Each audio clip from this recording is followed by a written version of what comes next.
Hello there. In this video we're going to do some adding of rational functions, and you should always begin these by factoring. Okay, so we're adding together these two things, and you'll notice that nothing is reducing here. So we need a common denominator, but both of these have x plus 3's in them, so I don't have to multiply this entire denominator here to both numerator and denominator and wind up with some x to the fourth quartic. I can specialize a little bit more by taking just what's needed. So over on the left, I'm going to multiply by the part that's not shared. Remember that was the part that was shared. So this one isn't being used. That gets both there and there. This one, both there and there. Put this, remember, in parentheses, so you're multiplying this whole thing. Okay, so let's expand these out. Now, it turns out I didn't really need to factor this one. It's all going to be multiplied together and added to. So let's do that.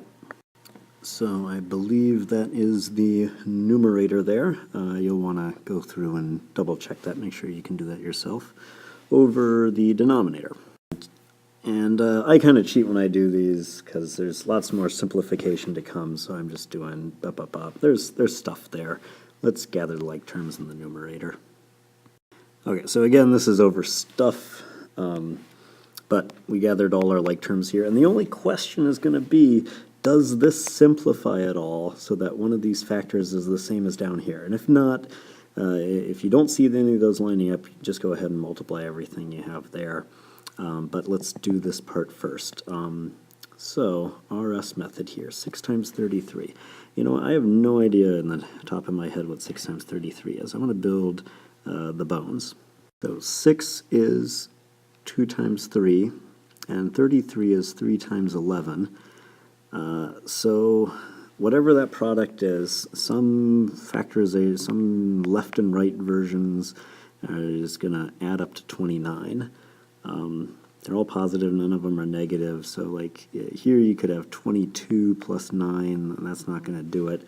And I think what we're going to have to do is do the left 3, that's going to be 18, and then just that one, that's 11, and that'll work.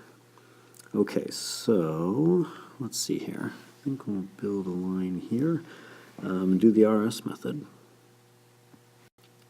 So there's the first line.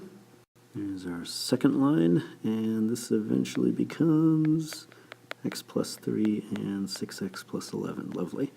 All right, so that's what this thing's going to be. Now let's rewrite that. Need more space. Over to the right. Okay, so now we're going to have our denominator there, which we know is x plus 1, x plus 3, and an x minus 4. And it's always good to build these factored forms. And if nothing lines up, then you're set and nothing's going to cancel, it's not going to become smaller, and you just get it in the standard form and you're done. But here we got x plus 3 both in numerator and denominator. And distributing down what we have left in the denominator, we get x squared minus 3x minus 4, and this is our fully reduced factored form. Now the one thing that happened here was because of our cancellation, we lost the part where x was negative 3, so we should actually mention that on the side too. That's there. But this process here, don't multiply through this entire denominator, both to top and bottom here.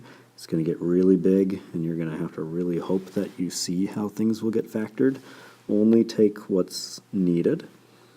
Build your numerator, and combine, get your new numerator, and then see if that numerator can be factored. And if you're lucky, it can be factored. If it can't be factored, actually, you're kind of lucky too, because nothing's going to cancel out with the bottom, so that was also good. And then once you have those factored forms, compare them, and if anything matches up, you can reduce even further. And if it doesn't match up, then just expand the whole top and bottom into standard form.